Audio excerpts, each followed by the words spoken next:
Guys, Barbara here. I'm here with a second video this week. This is your brata video. Remember I told you guys in Creole brata means a little bit extra. This is one in my Lent series. I didn't put this up on Monday because St. Patrick's Day was fast approaching and I didn't want to miss that opportunity, so I put up the shepherd's pie on Monday, and then this one today. You'll still have time to go get these ingredients to cook this dish on Friday, or maybe you can cook it next week for Good Friday. So take a look at it. It's seafood mac and cheese. And I'm calling it seafood mac and cheese because it has like 3 different seafood in it. And you're going to be able to delete any one that you don't want to eat, okay? You're watching The Bear Pantry Show.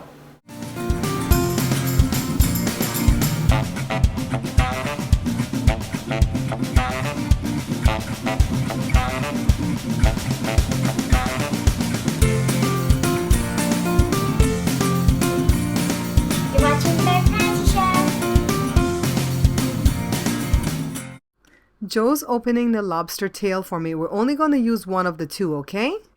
Get every ounce. There you go. There you go. So Joe's helping me with this meal today. We're going to need the lobster tail. We're going to do some shrimp and the uncooked kind, okay? I'm going to get this from the packaging. I'm going to use imitation crab meat because I could not afford lobster and crab at the same time. I'm not even lying. And we're going to need cheese. Any kind of cheese that melts well we can use. And I'll get into them when I grate them, okay? I'm going to use this, the healthy pasta, which is the penne. And I want some mushrooms in mine, but you don't have to put these. Some onions, some flour, and some garlic mince that I'm going to get from the fridge once we get started. I'm going to start off first of all by boiling the noodles. I'm using the whole box, and this is only going to go for like 7 to 8 minutes. Let me go ahead and drain the water off, and I'm not going to rinse it off with cold water. Instead, I'm just going to pour some olive oil on it, toss it, and set it aside. Now let me take care of the lobster tail. It's kind of hard to cut with a knife, so I'm just going to use my shears and cut it into big chunks. Now let me go ahead and toss this in here. And then the shrimp, and the shrimp came deveined, but I had to take the tails off. Now I'm just going to use the juice from this 1/2 of lemon here, and I'm not going to pour the juice off, okay? Let me go ahead and dump this out onto my cutting board. Now it's time to add salt and black pepper, and you don't want to add too much salt because the seafood already has salt naturally occurring in it. I'm going to do the same thing to the imitation crab meat. You guys know that imitation crab meat is like whiting fish with just the crab flavor, right? I'm grating all the 4 cheeses, the Gouda, sharp cheddar, Monterey Jack, and Munster. And now let me start off with some butter. Of course, you can use olive oil if you choose, but for this one I want to use butter. It's only about a couple tablespoons. Let me go ahead and turn my fire down because it's a little bit too hot, and toss my onions in. This is 1/2 of a large onion, and I just want to cook this until it's translucent. I don't want to overdo this, all right? So now let me go ahead and add my next ingredient, which is some minced garlic. Just 1/2 teaspoon, but you can put a whole teaspoon and you'll be fine. Now it's time for the mushrooms, and I'm just going to use 1/2 of this box, and I just want to go ahead and cook this until the mushrooms are totally sauteed. It's pretty simple. Now let me go ahead and add some flour to this to thicken it up. You know, we're making a roux.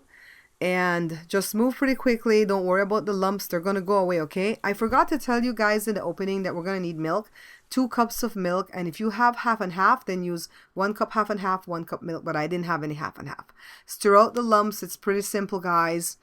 And this is almost ready. See, it's bubbly. Now it's time to add the cheeses, and I'm going to add a little bit of all 4 cheeses, but I'm not going to use the whole platter, okay, because I need some for the assembling of this casserole. So let me go ahead and get this worked in, and I have the heat on very, very low to just get this worked in without burning it.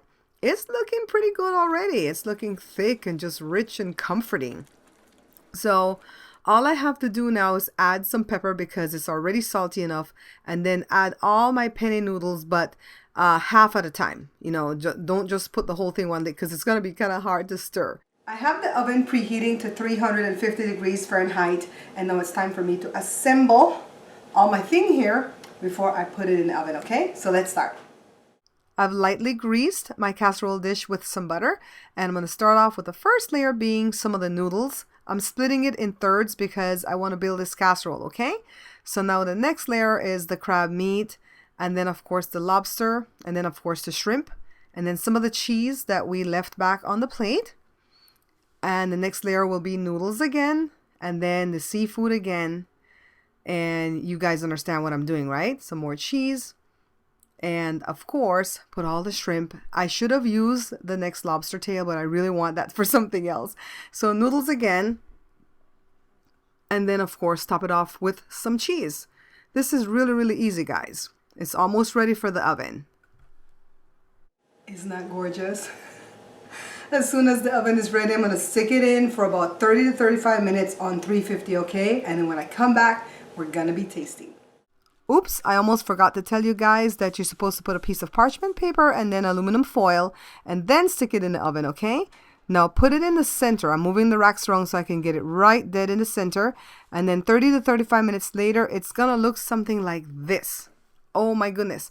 Look, the shrimp is cooked to perfection. This is why we put the seafood in raw, because we don't want those to be overdone, okay? Now see, not a lot of cheese on my cover. Let me go ahead and get this first piece out. Well, actually, Jada's the one that's getting it out for me because she thinks she can do a better job of not letting it fall apart than I would do. So look, she did a fantastic job. This is gorgeous, guys. Oh my goodness.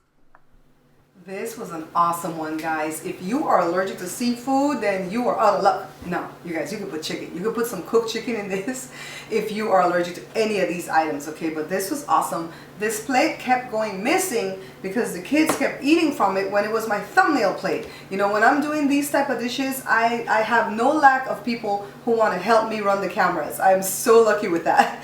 So anyways, I want to thank you guys, as always, for watching the show, for liking, for sharing, for picking up the books, for everything that you do to support me. And I especially want to thank Margaret Shanahan. Margaret found out in the description below that I have a tip jar. It's PayPal at me. I've had the Google Wallet for some time now, but I never talk about it because I don't know how to access the money from the Google Wallet, so I don't even ask anybody to donate to that. But the PayPal at me, I know how to access the money. You can just transfer it from that to your bank account. And Margaret was the first one to donate. I'm not going to say how much she donated because I don't know if she wants me to say that. So I want to let you guys know that I'll make a video in the very near future just explaining what that is, how it works, and you know, getting feedback from you guys as to how you want it handled when you donate, because some people are anonymous donors. They prefer to be anonymous, and they don't even want their names called, you know, let alone how much they gave. But some other people don't mind. And I'm telling you, even if it's $1, I celebrate it because that's a hard-earned dollar. Sometimes things are so tight in here that we don't even have $1. I saw this thing on Instagram yesterday where they're saying that when you get paid bi-weekly, how things are. But I think it goes by when you were self-employed also. And when you get paid, you can eat surf and turf. Like right now we're eating. We're eating the surf. And then next week we're going to be having ice soup. And I thought that was so funny. So believe you me, guys, if it's $1, it helps. The tip jar is down below. And in the very near future, we're going to figure out how we're going to thank you guys. If we're going to make a separate video, you know, if we're just going to do it on the end of the videos like this, and then you guys would have to go searching to see what I said. We're going to figure it out. But for right now, Margaret, you're a darling. You're my first giver. I receive it with an open heart, and I pray 1,000-fold return on your investment, okay? Until I see you guys again, take care. Thank you so much for watching, liking, and subscribing. Please check out my other channels, the Product Review channel, my family vlogs, and Joe's channel. You can find all the links in the description box below.